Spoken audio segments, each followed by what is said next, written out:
ಆತ್ಮೀಯ ವಿದ್ಯಾರ್ಥಿಗಳೇ, ನಾನು ಮಲ್ಲಿಕಾರ್ಜುನ್ ಸಿದ್ದಾರೆಡ್ಡಿ, ವಿದ್ಯಾಸ್ಫೂರ್ತಿ ಪ್ರಕಾಶನ ವಿಜಯಪುರ. ಇವತ್ತು ನಾನು ನಿಮಗೆ ಈ ಸ್ಪರ್ಧಾತ್ಮಕ ಪರೀಕ್ಷೆಯಾಗಿರುವಂಥ ಜವಾಹರ್ ನವೋದಯ ವಿಷಯದಲ್ಲಿ ಕನ್ನಡ ವಿಷಯಕ್ಕೆ ಸಂಬಂಧಪಟ್ಟಿರುವಂತಹ ಕೆಲವು ವಿದ್ಯಾರ್ಥಿಗಳು ಗದ್ಯ ಭಾಗಗಳಲ್ಲಿ ಕಡಿಮೆ ಅಂಕವನ್ನು ತೆಗೆದುಕೊಳ್ತಾ ಇದ್ದಾರೆ ಅಂತ ಪ್ರತಿ ಜಿಲ್ಲೆಗಳಿಂದ ಪಾಲಕರ ಮತ್ತು ತರಬೇತಿದಾರರ ಒಂದು ಫೋನ್ ಕರೆಯ ಮೇರೆಗೆ ನಾನು ಇವತ್ತು ಈ ಜವಾಹರ್ ನವೋದಯದಲ್ಲಿ ಬರ್ತಾ ಇರುವಂಥ 4 ಗದ್ಯ ಭಾಗಗಳಲ್ಲಿ ಒಂದು ಗದ್ಯ ಭಾಗವನ್ನು ಆಯ್ಕೆ ಮಾಡಿಕೊಂಡು ಆ ಗದ್ಯಾಂಶವನ್ನು ಯಾವ ರೀತಿ ಓದಬೇಕು, ಯಾವ ರೀತಿ ಅರ್ಥ ಮಾಡ್ಕೋಬೇಕು, ಯಾವ ರೀತಿ ಗ್ರಹಿಕೆ ಮಾಡಿಕೊಂಡು ಕೆಳಗೆ ಕೊಟ್ಟ 5 ಪ್ರಶ್ನೆಗಳಿಗೆ ಯಾವ ರೀತಿ ಉತ್ತರಿಸಬೇಕು ಅನ್ನೋದನ್ನು ಒಂದು ವಿಡಿಯೋವನ್ನು ಮಾಡಿಕೊಡ್ತಾ ಇದ್ದೀನಿ. ದಯವಿಟ್ಟು ಪಾಲಕರು ಅಥವಾ ವಿದ್ಯಾರ್ಥಿಗಳು ಅಥವಾ ತರಬೇತಿದಾರರು ಪ್ರಾರಂಭದಿಂದ ಕೊನೆಯವರೆಗೆ ನನ್ನ ವಿಡಿಯೋವನ್ನು ಸ್ಕಿಪ್ ಮಾಡದೆ ನೋಡಿದೇ ಆಗಿದ್ದರೆ ನೀವು ಗದ್ಯ ಭಾಗಗಳಲ್ಲಿ ಕೂಡ ಹೆಚ್ಚು ಅಂಕವನ್ನು ಪಡಲಿಕ್ಕೆ ಈ ವಿಡಿಯೋ ಸಹಾಯವಾಗ್ತಾ ಇದೆ. ಹಾಗಾದರೆ ವಿದ್ಯಾರ್ಥಿಗಳೇ, ಇವತ್ತು ನಾನು ಈ ಜನವರಿ 18ರಂದು ನಡೀತಾ ಇರುವಂಥ ಗದ್ಯ ಭಾಗಕ್ಕೆ ಸಲುವಾಗಿಯೇ ಪ್ರೀ ಕೋಚಿಂಗನ್ನು ಕೊಡಲಿಕ್ಕೆ ವ್ಯವಸ್ಥೆ ಮಾಡಿದ್ದೀನಿ. ಮೆಂಟಲ್ ಎಬಿಲಿಟಿ ಇರ್ಬೋದು, ಅಂಕಗಣಿತ ಇರ್ಬೋದು ಅಥವಾ ಭಾಷಾ ಜ್ಞಾನಕ್ಕೆ ಸಂಬಂಧಪಟ್ಟಿರುವಂಥ ಪ್ರತಿದಿನ ಫ್ರೀ ಕ್ಲಾಸನ್ನು ಒಂದು ನಮ್ಮ ವಿದ್ಯಾಸ್ಫೂರ್ತಿ ಪ್ರಕಾಶನ ಹಮ್ಮಿಕೊಂಡಿದೆ. ದಯವಿಟ್ಟು ಗ್ರಾಮೀಣ ಪ್ರದೇಶದ ವಿದ್ಯಾರ್ಥಿಗಳು, ಬಡ ವಿದ್ಯಾರ್ಥಿಗಳು, ಪ್ರತಿಭಾನ್ವಿತ ವಿದ್ಯಾರ್ಥಿಗಳು ಈ ಉಚಿತವಾಗಿರುವಂಥ ಕ್ಲಾಸಸ್ಗಳನ್ನು ಉಪಯೋಗಿಸಿಕೊಂಡು ಭಾಷಾ ಜ್ಞಾನದಲ್ಲಿ ಕೂಡ ನೀವು ಹೆಚ್ಚು ಅಂಕವನ್ನು ಪಡಿತೀರಿ ಅನ್ನುವಂಥ ಒಂದು ಭರವಸೆ ಮೇಲೆ ನಾನು ಉಚಿತವಾಗಿರುವಂಥ ಕ್ಲಾಸನ್ನು ಕೊಡ್ತಾ ಇದ್ದೀನಿ. ದಯವಿಟ್ಟು ವಿದ್ಯಾರ್ಥಿಗಳು ಮತ್ತು ತರಬೇತಿದಾರರು ಈ ವಿಡಿಯೋವನ್ನು ಉಪಯೋಗಿಸಿಕೊಳ್ಳಿ ಅಂತ ಹೇಳುತ್ತಾ ಈ ಒಂದು ಗದ್ಯ ಭಾಗವನ್ನು ಕೊಡ್ತಾ ಇದ್ದೀನಿ. ಗದ್ಯ ಭಾಗ 1ರಲ್ಲಿ ಒಬ್ಬ ಮಂತ್ರಿ ಒಬ್ಬನು ಶರಮನೆಯ ತನಿಖೆ ನಡೆಸಲು ಹೋದಾಗ ಅಲ್ಲೊಬ್ಬ ತರುಣ ಕೈದಿಯನ್ನು ಕಂಡನು. ಒಬ್ಬ ಮಂತ್ರಿ ಏನು ಮಾಡ್ತಾನ, ಆ ಒಂದು ಶರಮನೆ ಅಂತಂದ್ರೆ ಬಂದಿಖಾನೆ, ಜೈಲು ಅಂತ ಅರ್ಥ. ಆ ಬಂದಿಖಾನೆಗಳಲ್ಲಿ, ಆ ಸೆರೆಮನೆಗಳಲ್ಲಿ ಈ ಕೈದಿಗಳನ್ನು ಅಲ್ಲಿ ಕೂಡಿ ಹಾಕಿರ್ತಾರೆ. ಆ ಕೈದಿಗಳನ್ನು ನೋಡಲಿಕ್ಕೆ ಈ ಮಂತ್ರಿ ಏನು ಮಾಡ್ತಾನ, ಆ ಒಂದು ಸೆರೆಮನೆ ಅಥವಾ ಬಂದಿಖಾನೆಗೆ ತನಿಖೆ ನಡೆಸಲು ಹೋಗ್ತಾನೆ. ಆ ತನಿಖೆ ನಡೆಸಲು ಹೋದಾಗ ಅಲ್ಲೊಬ್ಬ ತರುಣ ಯುವಕ ಆ ಒಂದು ಸೆರೆಮನೆಯಲ್ಲಿ ಅಥವಾ ಬಂದಿಖಾನೆಯಲ್ಲಿ ಅಲ್ಲಿ ಕೈದಿಯನ್ನು ನೋಡ್ತಾನೆ, ತರುಣ ಯುವಕನನ್ನು ನೋಡ್ತಾನೆ, ತರುಣನನ್ನು ನೋಡ್ತಾನೆ, ಯುವಕನನ್ನು ಏನು ಮಾಡ್ತಾನೆ, ಆ ಬಂದಿಖಾನೆಯಲ್ಲಿ ಮಂತ್ರಿ ನೋಡ್ತಾನೆ. ಮಂತ್ರಿ ನೋಡಿ ಅಯ್ಯ ನೀನು ಮಾಡಿದ ಅಪರಾಧವೇನು ಎಂದು ಕೇಳ್ತಾನೆ. ಆ ಮಂತ್ರಿ ಏನು ಮಾಡ್ತಾನೆ, ಆ ಕೈದಿಗೆ, ಆ ಯುವಕನಿಗೆ ಅಥವಾ ಆ ತರುಣನಿಗೆ ಮಂತ್ರಿ ಕೇಳ್ತಾನೆ, ನೀನು ಈ ಬಂದಿಖಾನೆಯಲ್ಲಿ, ಈ ಸೆರೆಮನೆಯಲ್ಲಿ, ಈ ಜೈಲಿನಲ್ಲಿ ನೀನು ಯಾಕೆ ತಂದುಗಳು ಕೂಡಿ ಹಾಕಿದ್ದಾರಾ? ಅಯ್ಯ ನೀನು ಮಾಡಿದ ಅಪರಾಧ ಏನು, ನೀ ಏನು ತಪ್ಪು ಮಾಡಿದ್ದೀ ಅಂತ ಹೇಳಿ ನಿನ್ನ ಈ ಬಂದಿಖಾನೆಯಲ್ಲಿ ತಂದು ಇಟ್ಟಿದ್ದಾರಾ ಅಂತ ಮಂತ್ರಿ ಏನು ಮಾಡ್ತಾನೆ, ಆ ಕೈದಿನ ಕೇಳ್ತಾನೆ. ಆವಾಗ ಆ ಮಂತ್ರಿಗೆ ಆ ಕೈದಿ ಅಥವಾ ಯುವಕ ಅಥವಾ ತರುಣ ಆ ಮಂತ್ರಿಗೆ ಉತ್ತರ ಕೊಡ್ತಾನೆ, ಯಾರಿಗೂ ಅದು ಬೇಕಿಲ್ಲವೆಂದು. ಅಂದರೆ ಆ ಒಂದು ತರುಣ ಆ ಮಂತ್ರಿಗೆ ಹೇಳ್ತಾನೆ, ಯಾರಿಗೂ ಅದು ಬೇಕಿಲ್ಲವೆಂದು ತಿಳಿದು ಕೇಳಿದಾಗ ಕೈದಿ ಹೇಳ್ತಾನೆ. ನೋಡಿ, ಇಲ್ಲಿ ಕೈದಿ ಹೇಳ್ತಾ ಇದ್ದಾನೆ, ಏನು ಹೇಳ್ತಾ ಇದ್ದಾನಪ್ಪ ಅಂದ್ರೆ, ಸ್ವಾಮಿ ನಾನು ಬೀದಿಯಲ್ಲಿ ಬರುವಾಗ ನೆಲದ ಮೇಲೆ ಬಿದ್ದಿದ್ದ ಹಗ್ಗದ ತುಂಡನ್ನು ಕಂಡೆ ಅಂತ ಹೇಳ್ತಾನೆ.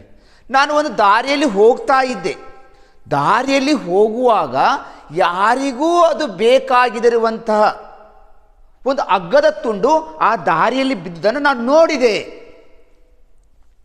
ನಾನು ನಡ್ಕೋತ ಹೋಗ್ತಾ ಇದ್ದೆ, ಬೀದಿಯಲ್ಲಿ, ದಾರಿಯಲ್ಲಿ ಅಥವಾ ರಸ್ತೆಯಲ್ಲಿ ನಾನು ಹೋಗುತ್ತಿರುವಾಗ ಒಂದು ಹಗ್ಗದ ತುಂಡನ್ನು ಕಂಡೆ. ಯಾರಿಗೂ ಅದು ಬೇಕಿಲ್ಲವೆಂದು ತಿಳಿದು ಕೈಗೆತ್ತಿಕೊಂಡು ಮನೆಗೆ ನಡೆದೆ. ಆ ದಾರಿಯಲ್ಲಿ ಬಿದ್ದಿರುವಂಥ ಹಗ್ಗದ ತುಂಡು ಅದು ಯಾರಿಗೂ ಬೇಕಾಗಿಲ್ಲ, ಯಾರ್ದು ಸುಮ್ಮನೆ ವೇಸ್ಟಾಗಿ ಒಗೆದಿರ್ಬೋದು, ಅದು ನಾನು ತಗೊಂಡು ನನ್ನ ಮನೆಗೆ ಹೋದೆ ಅಂತ ಹೇಳ್ತಾನೆ ಎಂದನು. ಯಾರು ಹೇಳಿದ್ರು? ಆ ಕೈದಿ ಅಥವಾ ಯುವಕ ಅಥವಾ ತರುಣ ಹುಡುಗ ಮಂತ್ರಿಗೆ ಹೇಳ್ತಾನೆ, ನಾನು ದಾರಿಯಲ್ಲಿ ಹೋಗುವಾಗ ಅಥವಾ ರಸ್ತೆಯಲ್ಲಿ ಹೋಗುವಾಗ ನನ್ನ ದಾರಿಯಲ್ಲಿ ಒಂದು ಹಗ್ಗದ ತುಂಡು ಬಿದ್ದಿತ್ತು. ಅದು ಹಗ್ಗದ ತುಂಡು ಯಾರ್ದೂ ಅಲ್ಲ, ವೇಸ್ಟಾಗಿ ಏನೋ ಬಿದ್ದಿರಬೇಕು. ಅದನ್ನು ನಾನು ತೊಗೊಂಡು ನನ್ನ ಮನೆಗೆ ಹೋದೆ. ಅದ್ರ ಸಲುವಾಗಿ ನಾನು ಹಿಡ್ಕೊಂಡು ಬಂದು ಈ ಸೆರೆಮನೆಯಲ್ಲಿ ಬಂಧಿಸಿದ್ದಾರೆ ಅಂತ ತಿಳ್ಕೊಂಡು ಆ ಯುವಕ ಏನು ಮಾಡ್ತಾನೆ, ಆ ಮಂತ್ರಿಗೆ ಹೇಳ್ತಾನೆ. ಇದರಿಂದ ಆಶ್ಚರ್ಯಗೊಂಡ ಮಂತ್ರಿಯು ಅವನ ಬಗ್ಗೆ ಕನಿಕರ ತಾಳಿದನು. ಆ ಒಬ್ಬ ಕೈದಿ ಅಥವಾ ತರುಣ ಅಥವಾ ಯುವಕನ ಬಗ್ಗೆ ಕನಿಕರ ಉಂಟಾಗುತ್ತೆ, ಫೀಲಿಂಗ್ ಉಂಟಾಗುತ್ತೆ, ಆಶ್ಚರ್ಯ ಉಂಟಾಗುತ್ತೆ. ಆ ಮಂತ್ರಿಗೆ ದಾರಿಯಲ್ಲಿ ಬಿದ್ದಿದ್ದ ಹಗ್ಗದ ತುಂಡನ್ನು ತೆಗೆದುಕೊಂಡು ಹೋದರೆ, ಅದು ಯಾರಿಗೂ ಬೇಡವಾದ ಹಗ್ಗದ ತುಂಡನ್ನು ಈ ಹುಡುಗ ತೆಗೆದುಕೊಂಡು ಹೋಗಿದ್ರೆ, ಇಂಥ ಸಣ್ಣ ತಪ್ಪಿಗೆ ಇವನನ್ನು ಹೆಂಗೆ ಬಂದು ಇಲ್ಲಿ ಸೆರೆಮನೆಯಲ್ಲಿ ಇಟ್ಟಿದ್ದಾರೆ ಅಥವಾ ಬಂದಿ ಖಾನೆಯಲ್ಲಿ ಇಟ್ಟಿದ್ದಾರೆ ಅಂತ ಆಶ್ಚರ್ಯ ಆಗ್ತಾ ಹೋಗುತ್ತೆ. ಅದಕ್ಕೆ ಆ ತರುಣನ ಮೇಲೆ ಅವನಿಗೇನು ಬರುತ್ತೆ, ಕನಿಕರ ಬರುತ್ತೆ. ಕನಿಕರ ಬಂದು ಅವಾಗೇನು ಮಾಡ್ತಾನೆ, ಆ ಮಂತ್ರಿ ಸೆರೆಮನೆಯ ಅಧಿಕಾರಿಯನ್ನು ಕರೆಸ್ತಾನೆ. ಆ ಜೈಲಿನಲ್ಲಿರುವಂಥ ಅಥವಾ ಸೆರೆಮನೆಯಲ್ಲಿರುವಂಥ ಅಥವಾ ಬಂದಿ ಖಾನೆಯಲ್ಲಿರುವಂಥ ಅಧಿಕಾರಿಯನ್ನು ಆ ಮಂತ್ರಿ ಏನು ಮಾಡ್ತಾನೆ, ಕರೆಸಿ ಕೇಳ್ತಾನೆ, ಏನಯ್ಯ ಈ ಯುವಕನನ್ನೇಕೆ ಸೆರೆಮನೆಯಲ್ಲಿರಿಸಿದ್ದೀರಿ? ಮಂತ್ರಿಯು ಅಧಿಕಾರಿಯನ್ನು ಕರೆಸಿ ಈ ಯುವಕನನ್ನು, ಈ ತರುಣನನ್ನು ಯಾಕೆ ನೀವು ಇಲ್ಲಿ ಸೆರೆಯಲ್ಲಿರಿಸಿದ್ದೀರಿ, ಈ ಬಂದಿಖಾನೆಯಲ್ಲಿ ಇಟ್ಟಿದ್ದೀರಿ, ಈ ಜೈಲಿನಲ್ಲಿ ಇಟ್ಟಿದ್ದೀರಿ ಅಂತ ತಿಳ್ಕೊಂಡು ಆ ಮಂತ್ರಿ ಏನು ಮಾಡ್ತಾನೆ, ಆ ಅಧಿಕಾರಿಯನ್ನು ಕೇಳ್ತಾನೆ. ಅವನು ಒಂದು ಹಗ್ಗದ ತುಂಡನ್ನು ತೆಗೆದುಕೊಂಡನಂತೆ ಎಂದು ವಿಚಾರಿಸಿದನು. ಮಂತ್ರಿ ಹೇಳ್ತಾನೆ, ಈ ಯುವಕ ಅಥವಾ ಈ ತರುಣ ದಾರಿಯಲ್ಲಿ ಬಿದ್ದಿರುವಂಥ ಒಂದು ಹಗ್ಗದ ತುಂಡನ್ನು ತೆಗೆದುಕೊಂಡನಂತೆ. ಅಷ್ಟೇ ತಪ್ಪಿಗೆ ನೀವು ಅವನನ್ನು ಬಂಧಿಸಿಟ್ಟಿದ್ದೀರಿ, ಸೆರೆಮನೆಯಲ್ಲಿಟ್ಟಿದ್ದೀರಿ ಅಂತ ಆ ಅಧಿಕಾರಿ ಜೊತೆಗೆ ಮಂತ್ರಿಯು ವಿಚಾರ ಮಾಡ್ತಾನೆ. ಅದಕ್ಕೆ ಅಧಿಕಾರಿ ಏನು ಮಾಡ್ತಾನೆ, ಅಧಿಕಾರಿ ಮಾತಾಡ್ತಾನೆ. ಯಾರ ಜೊತೆಗೆ? ಈ ಮಂತ್ರಿ ಜೊತೆ ಮಾತಾಡ್ತಾನೆ. ಸ್ವಾಮಿ, ಹಗ್ಗದ ತುದಿಯಲ್ಲಿ ಏನಿತ್ತೆಂದು ಅವನನ್ನೇ ಕೇಳಿ ಅಂತ ಹೇಳ್ತಾನೆ. ಆ ಅಧಿಕಾರಿ ಮಂತ್ರಿಗೆ ಹೇಳ್ತಾನೆ, ಮಂತ್ರಿಗಳೇ, ಅಧಿಕಾರಿಗಳೇ, ಸ್ವಾಮಿ, ಆ ಹಗ್ಗ ತೆಗೆದುಕೊಂಡು ಹೋಗಿದ್ದಾನಲ್ವಾ ಆ ಕೈದಿ ಅಥವಾ ತರುಣ, ಆ ಯುವಕ ಆ ಹಗ್ಗದ ತೆಗೆದುಕೊಂಡು ತನ್ನ ಮನೆಗೆ ಹೋಗಿದ್ದಾನಲ್ಲ, ಹಗ್ಗದ ತುದಿಗೆ ಏನಿತ್ತು ಅಂತ ನೀ ಆ ಯುವಕನನ್ನೇ ಕೇಳ್ರಿ ಅಂತ ತಿಳ್ಕೊಂಡು ಅಧಿಕಾರಿ ಏನು ಮಾಡ್ತಾನೆ, ಆ ಒಂದು ಸ್ವಾಮಿ ಹತ್ರ ಕೇಳ್ಕೊತಾನೆ. ಎಂದಾಗ ಮಂತ್ರಿಯು ಕೈದಿಯ ಕಡೆ ತಿರುಗಿ ನೋಡಲು, ಅವಾಗೇನು ಮಾಡ್ತಾನೆ, ಆ ಮಂತ್ರಿ ಆ ಕೈದಿ ಕಡೆ ನೋಡ್ತಾನೆ, ತಿರುಗಿ ನೋಡ್ಕೊಂಡು ಕೇಳ್ತಾನೆ, ಸ್ವಾಮಿ, ನನ್ನ ಗ್ರಹಚಾರ ಹಗ್ಗದ ತುದಿಗೆ ಹಸುವನ್ನು ಕಟ್ಟಿತ್ತು ಎಂದನು. ಯಾವಾಗ ಮಂತ್ರಿಯು ಕೈದಿ ಕಡೆ ನೋಡಿದ ತಕ್ಷಣವೇ ಕೈದಿ ಹೇಳ್ತಾನೆ, ತರುಣ ಹೇಳ್ತಾನೆ, ಆ ಯುವಕ ಹೇಳ್ತಾನೆ ಮಂತ್ರಿಗೆ, ಸ್ವಾಮಿ, ನನ್ನ ಗ್ರಹಚಾರ ಅಂತನವನು. ಗ್ರಹಚಾರ ದುರಾದೃಷ್ಟ, ನನ್ನ ದುರಾದೃಷ್ಟಕ್ಕೆ ಆ ಹಗ್ಗದ ತುದಿಗೆ ಒಂದು ಹಸು ಕಟ್ಟಿದ್ರು ಅಂತ ಹೇಳ್ತಾನೆ ಎಂದನು. ಅಂದರೆ ಇದರ ಅರ್ಥ ಗೊತ್ತಾಯ್ತು. ಅವೊಬ್ಬ ಕಿಲಾಡಿ, ಅವೊಬ್ಬ ತುಂಟ, ಅವೊಬ್ಬ ಕಳ್ಳ, ಅವೊಬ್ಬ ಕಿಡಿಗೇಡಿ. ಬರೀ ಹಗ್ಗದ ತುಂಡನ್ನು ತೆಗೆದುಕೊಂಡು ಹೋಗಿಲ್ಲ, ಹಗ್ಗದ ತುದಿಗೆ ಕಟ್ಟುವಂಥ ಹಸುವನ್ನು, ಆಕಳನ್ನು ತಾನು ಕದ್ದುಕೊಂಡು ತನ್ನ ಮನೆಗೆ ಒಯ್ದಿದ್ನಾ ಅಂತ ಮಂತ್ರಿ ಗೊತ್ತಾಗುತ್ತೆ. ಇವನೊಬ್ಬ ಕಳ್ಳ, ಹಗ್ಗದ ತುದಿಗೆ ಹಸುವನ್ನು ಕಟ್ಟಿತ್ತು ಅಥವಾ ಆಕಳನ್ನು ಕಟ್ಟಿತ್ತು. ಆ ಆಕಳನ್ನು ತೆಗೆದುಕೊಂಡು ತನ್ನ ಮನೆಗೆ ಕಳ್ಳತನ ಮಾಡಿದ ಸಲುವಾಗಿಯೇ ಅವನನ್ನು ಸೆರೆಮನೆಯಲ್ಲಿ ಅಥವಾ ಬಂದಿಖಾನೆಯಲ್ಲಿ ಬಂಧಿಸಿಟ್ಟಿದ್ರು, ಸೆರೆ ಇಟ್ಟಿದ್ರು ಅನ್ನೋದು ಈ ಗದ್ಯಾಂಶದಲ್ಲಿ ಗೊತ್ತಾಗ್ತಾ ಹೋಗುತ್ತೆ.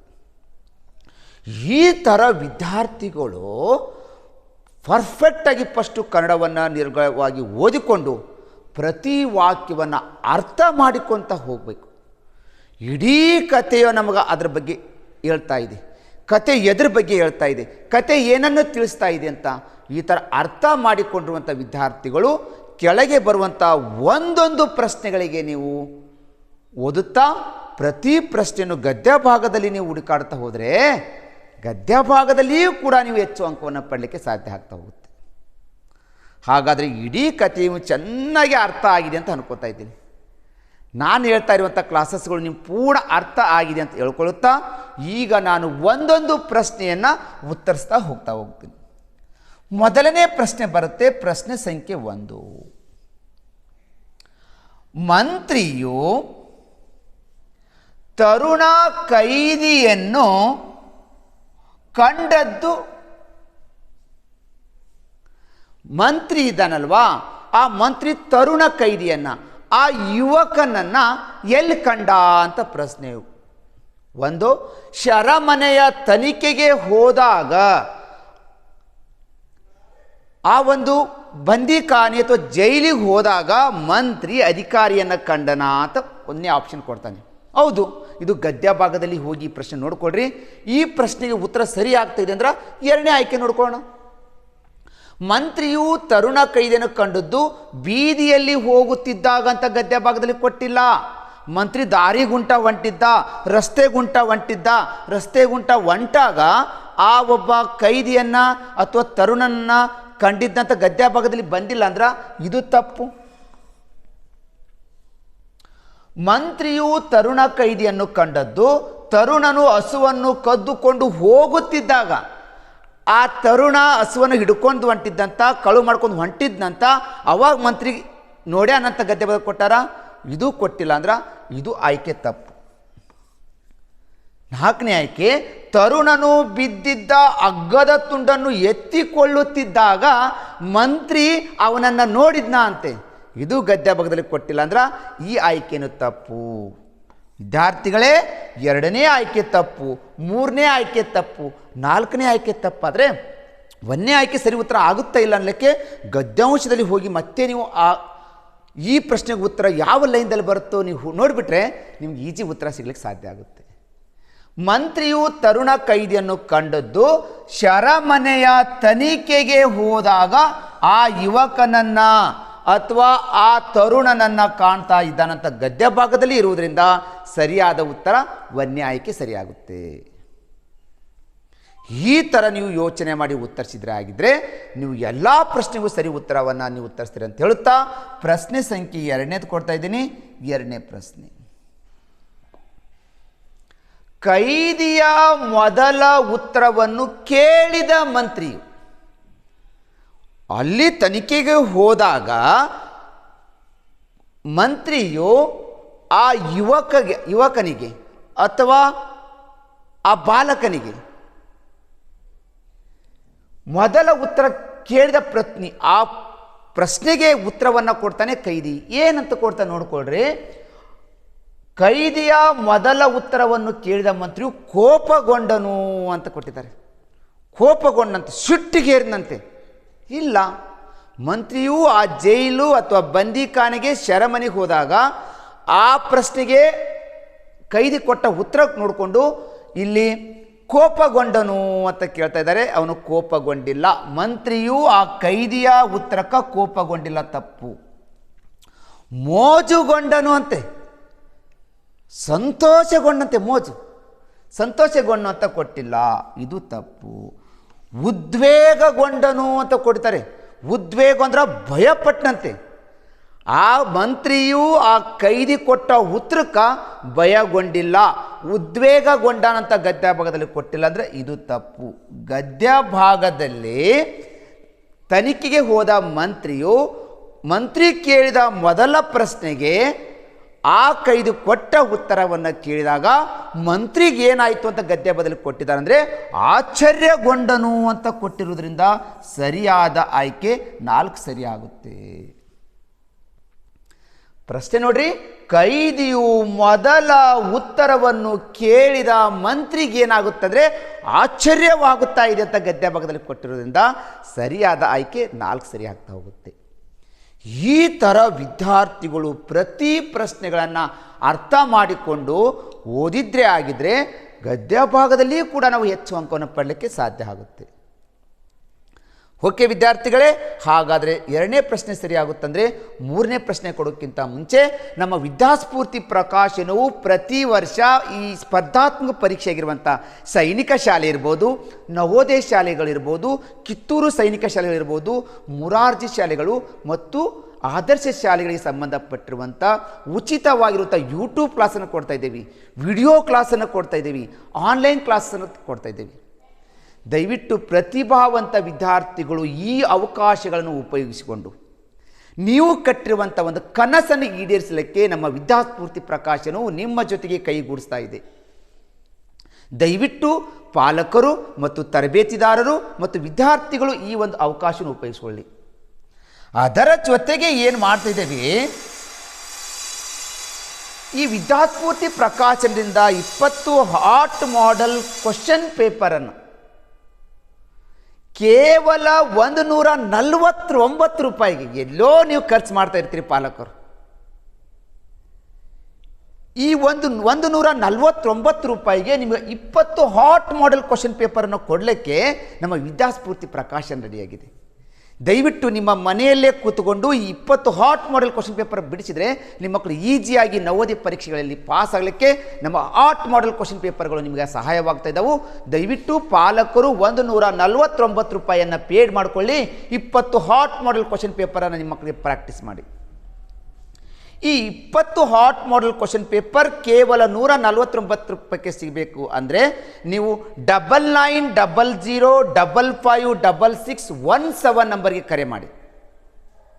ಇವತ್ತೇ ಈ 20 ಹಾಟ್ ಮಾಡೆಲ್ ಕ್ವಶನ್ ಪೇಪರ್ನ ಉಪಯೋಗಿಸಿಕೊಂಡು ಈ ಸ್ಪರ್ಧಾತ್ಮಕ ಪರೀಕ್ಷೆಯಲ್ಲಿ ಹೆಚ್ಚು ಅಂಕವನ್ನು ಪಡೀರಿ ಅಂತ ಹೇಳುತ್ತಾ,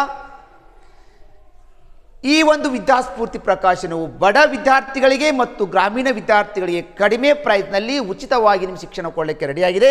ದಯವಿಟ್ಟು ಪಾಲಕರು ಉಪಯೋಗಿಸುವಂತ ಹೇಳುತ್ತಾ, ಈ ಥರ ನೀವು ಈ ಒಂದು 20 ಹಾಟ್ ಮಾಡೆಲ್ ಕ್ವಶನ್ ಪೇಪರ್ ಬೇಕಾಗಿದ್ದರೆ ನೀವು ವಿದ್ಯಾಸ್ಫೂರ್ತಿ ಪ್ರಕಾಶನದಲ್ಲಿ ಪ್ಲೇಸ್ಟೋರ್ನಲ್ಲಿ ಹೋಗ್ರಿ. ಪ್ಲೇಸ್ಟೋರ್ನಲ್ಲಿ ನಮ್ಮ ಆ್ಯಪನ್ನು ಡೌನ್ಲೋಡ್ ಮಾಡಿಕೊಳ್ಳ್ರಿ.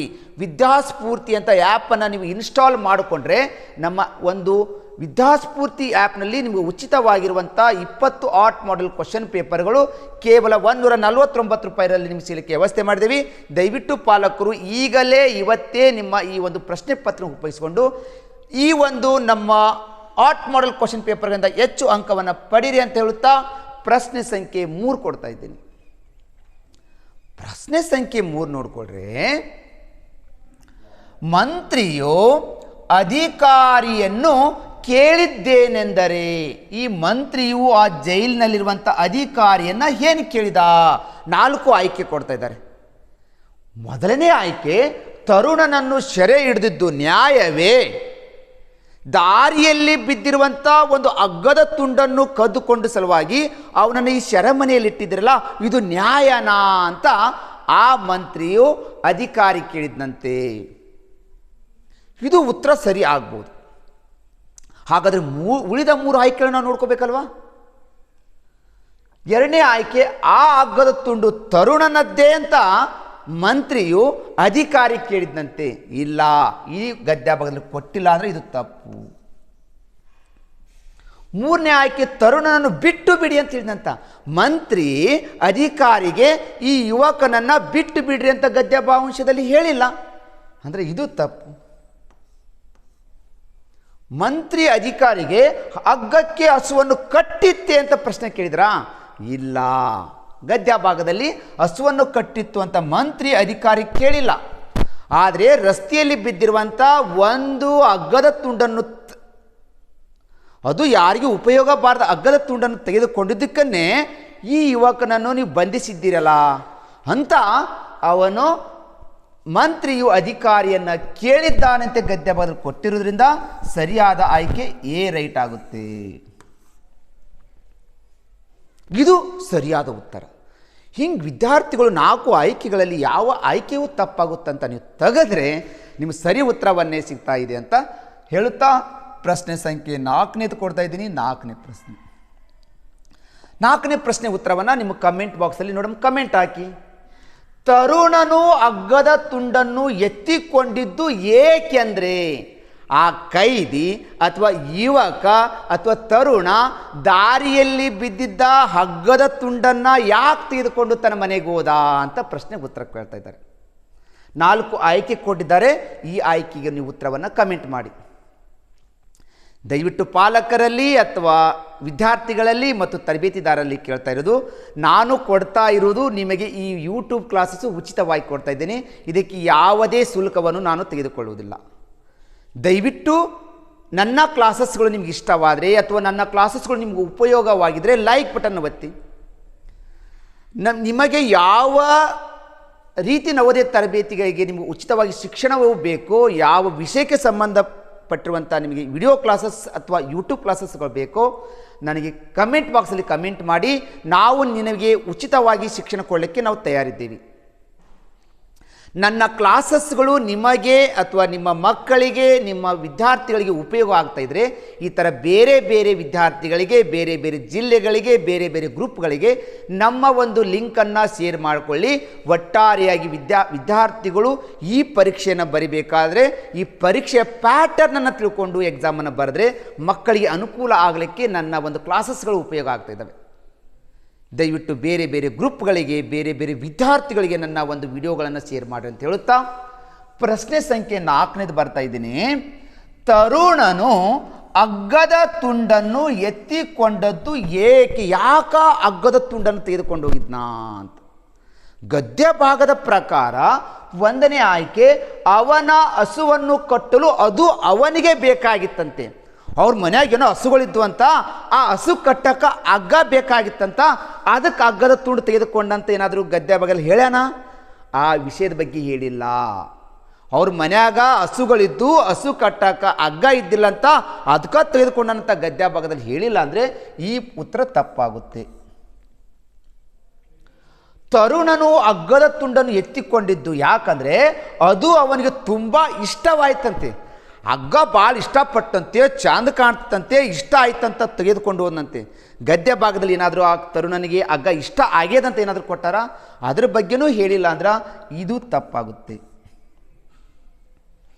ತರುಣನು ಹಗ್ಗದ ತುಂಡನ್ನು ಎತ್ತಿಕೊಂಡದ್ದು ಏಕೆಂದರೆ ಅದಕ್ಕೊಂದು ಹಸು ಕಟ್ಟಿತ್ತು.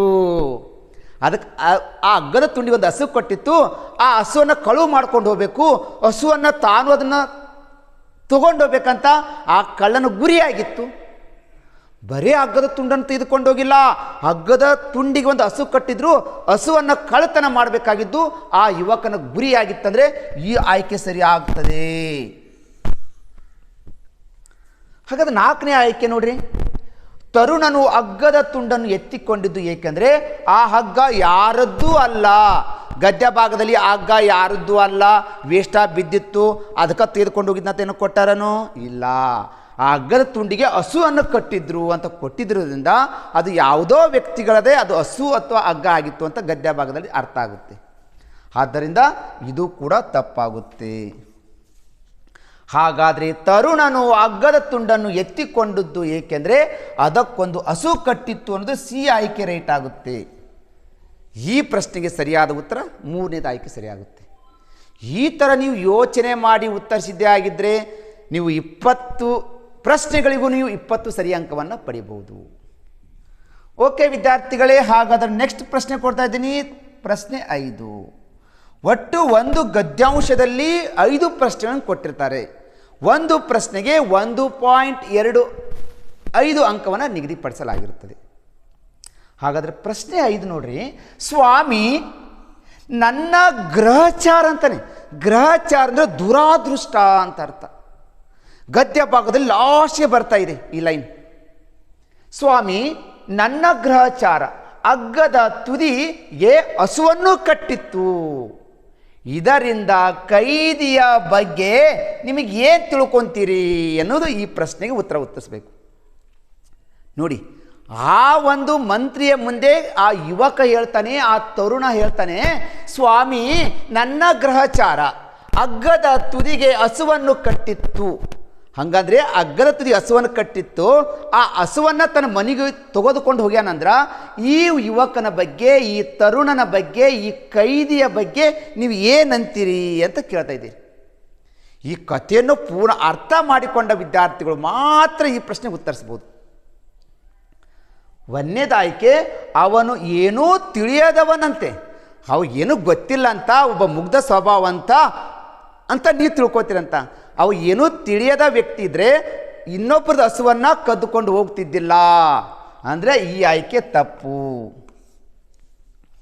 ಅವನೊಬ್ಬ ಕಿಲಾಡಿ ನೋಡು, ಅವನೊಬ್ಬ ಕಿಲಾಡಿ ಅಂದರೆ ಅವನೊಬ್ಬ ತುಂಟ ಇದ್ದ, ಕಿಡಿಗೇಡಿ ಇದ್ದ. ಆ ಹಸುವನ್ನು, ಬೇರೆದರ ಹಸುವನ್ನು ತಾನು ಕದ್ದುಕೊಂಡು ಹೋಗುವುದಂದರೆ ಒಬ್ಬನ ಕಳ್ಳ ಅಲ್ವಾ? ಅವನೊಬ್ಬ ಕಿಲಾಡಿ ಹೌದು, ಅವನೊಬ್ಬ ತುಂಟ ಹೌದು, ಅವನೊಬ್ಬ ಕಿಡಿಗೇಡಿ ಅಂತ ಅನ್ನಲಿಕ್ಕೆ ಇದು ಸರಿ ಉತ್ತರ ಆಗುತ್ತೆ. ಬೇರೆದರ ಹಸುವನ್ನು ಕದ್ದುಕೊಂಡು ತಾನು ಹೋಗ್ತಾ ಇದ್ದಾನಂದ್ರೆ ಒಬ್ಬ ಕಿಡಿಗೇಡಿ, ಕಿಲಾಡಿ, ತುಂಟ ಅಂತ ಪದವನ್ನು ಬಳಸ್ಬೋದು. ಹಾಗಾದರೆ ಮೂರನೇ ಆಯ್ಕೆ ನೋಡ್ಕೊಳ್ಳಿ, ಅವನು ಪ್ರಾಮಾಣಿಕ ಅಂತೆ. ಆ ಯುವಕ ಅಥವಾ ಆ ತರುಣೊಬ್ಬ ಪ್ರಾಮಾಣಿಕ ಆಗಿದ್ದರೆ ಬೇರೆಯವರ ಹಸುವನ್ನು ತನ್ನ ಮನೆಗೆ ಕದ್ದುಕೊಂಡು ಹೋಗ್ತಿದ್ದಿಲ್ಲ.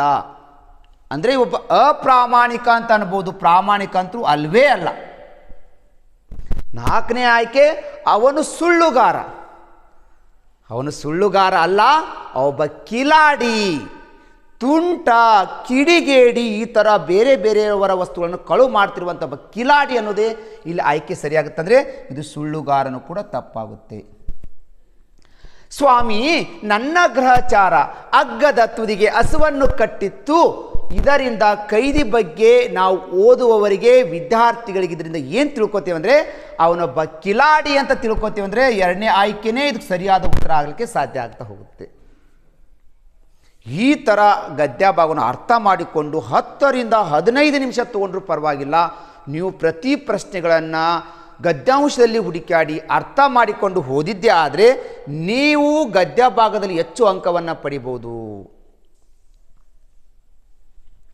ಈ ಥರ ನಮ್ಮ ವಿದ್ಯಾಸ್ಫೂರ್ತಿ ಪ್ರಕಾಶನದಿಂದ ನುರಿತ ಅನುಭವ ಹೊಂದಿರುವಂಥ 20 ವರ್ಷಗಳ ಅನುಭವ ಹೊಂದಿರುವಂಥ ಶಿಕ್ಷಕರ ತಂಡದಿಂದನೇ ಉಚಿತವಾಗಿ ಅಥವಾ ಬಡ ವಿದ್ಯಾರ್ಥಿಗಳಿಗೆ, ಗ್ರಾಮೀಣ ಪ್ರದೇಶದ ವಿದ್ಯಾರ್ಥಿಗಳಿಗೆ ಯೂಟ್ಯೂಬ್ ಕ್ಲಾಸಸ್, ವಿಡಿಯೋ ಕ್ಲಾಸನ್ನು ಕೊಡ್ತಾ ಇದ್ದೀವಿ. ದಯವಿಟ್ಟು ನೀವು ನಮ್ಮ ಒಂದು ಉಚಿತವಾದ ಕ್ಲಾಸಸ್ಸನ್ನು ನೀವು ತೆಗೆದುಕೊಳ್ಬೇಕಾದ್ರೆ ನಿಮ್ಮ ಮೊಬೈಲ್ಗಳಲ್ಲಿ ಯೂಟ್ಯೂಬ್ ಚಾನಲಲ್ಲಿ ಹೋಗಿ ವಿದ್ಯಾಸ್ಫೂರ್ತಿ ಅಂತ ನೀವು ಸರ್ಚ್ ಮಾಡಿ. ಅಲ್ಲಿ ನಮ್ಮ ವಿದ್ಯಾಸ್ಫೂರ್ತಿ ಸರ್ಚ್ ಮಾಡಿದ ತಕ್ಷಣವೇ ನಿಮಗೆ ಈ ಥರ ಸಬ್ಸ್ಕ್ರೈಬರ್ ಆಗುವಂಥ ಸಿಂಬಾಲ್ ಬರುತ್ತೆ. ಆ ಯೂಟ್ಯೂಬ್ನಲ್ಲಿರುವಂಥ ಸಬ್ಸ್ಕ್ರೈಬ್ ಮೇಲೆ ನೀವು ಪ್ರೆಸ್ ಮಾಡ್ಕೊಬೇಡಿ. ಆವಾಗ ಅಲ್ಲಿ ಪಕ್ಕದಲ್ಲಿರುವಂಥ ಬೆಲ್ ಐಕನ್ ಗಂಟೆ ತೋರಿಸುತ್ತೆ. ಆ ಗಂಟೆ ಮೇಲೆ ಒತ್ತಿಬಿಟ್ರೆ ನಾವು ಕೊಡ್ತಾ ಇರುವಂಥ ಉಚಿತವಾದ ಕ್ಲಾಸಸ್ದ ನೋಟಿಫಿಕೇಶನ್ ನಿಮ್ಮ ಮೊಬೈಲ್ಗೆ ಬಂದು ಸಿಕ್ಬಿಡ್ತಾ ಇದೆ. ಈ ಥರ ಎಲ್ಲ ವಿಡಿಯೋಗಳನ್ನು ನೀವು ಪ್ರತಿಯೊಂದು ವಿಡಿಯೋಗಳನ್ನು ನೋಡಿಕೊಡ್ರಿ. ನೀವು ಮನೆಯಲ್ಲೇ ಉಚಿತವಾಗಿರುವಂಥ ನವೋದಯ ಸಿಲೆಬಸನ್ನು ಪೂರ್ಣ ಅರ್ಥ ಮಾಡಿಕೊಳ್ಬಹುದಾಗುತ್ತೆ. ನನ್ನ ಕ್ಲಾಸಸ್ ಇಷ್ಟವಾದರೆ ಲೈಕ್ ಬಟನ್ ಒತ್ತಿ. ನನ್ನ ಕ್ಲಾಸಸ್ಗಳು ನಿಮಗೂ ಉಪಯೋಗವಾಗ್ತಾ ಇದ್ದರೆ ಬೇರೆ ಗ್ರೂಪ್ಗಳಿಗೆ ಶೇರ್ ಮಾಡಿ. ಈ ಕ್ಲಾಸಸ್ಗಳ ಬಗ್ಗೆ ಏನಾದರೂ ನಿಮಗೆ ಕಮೆಂಟ್ ಅನಿಸ್ತಾ ಇದ್ದರೆ ಕಮೆಂಟ್ ಮಾಡಿ. ನಾನು ಒಬ್ಬ ಗುರು, ನಿಮ್ಮ ಮಕ್ಕಳಿಂದ ಗುರುದಕ್ಷಿಣೆ ನನಗೆ ಬೇಕಾಗಿಲ್ಲ. ನನಗೆ ಬೇಕಾಗ್ತಿರೋದು ನನ್ನ ಕ್ಲಾಸಸ್ ಇಷ್ಟವಾದರೆ ಲೈಕ್ ಬಟನ್ ಒತ್ತಿರಿ ಅಂತ ಹೇಳ್ತಾ ಇದ್ದೆ. ಇನ್ನು ನಮ್ಮ ವಿದ್ಯಾಸ್ಫೂರ್ತಿ ಪ್ರಕಾಶನದ ಪ್ರಕಟಿಸುವಂಥ ಪುಸ್ತಕಗಳು ಬೇಕು, ಈ ಸ್ಪರ್ಧಾತ್ಮಕ ಪರೀಕ್ಷೆಗಳ ಬಗ್ಗೆ ಏನಾದರೂ ತಿಳ್ಕೋಬೇಕು, ಉಚಿತವಾಗಿರುವಂಥ ಕ್ಲಾಸಸ್ಗಳು ನಿಮಗೆ ಏನಾದರೂ ಬೇಕಾಗಿದ್ದರೆ 9900556617 ನಂಬರ್ಗೆ ಕರೆ ಮಾಡಿ.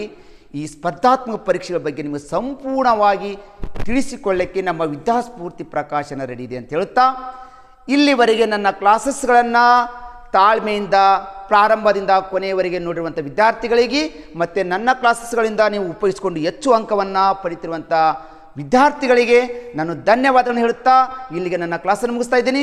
ವಂದನೆಗಳು.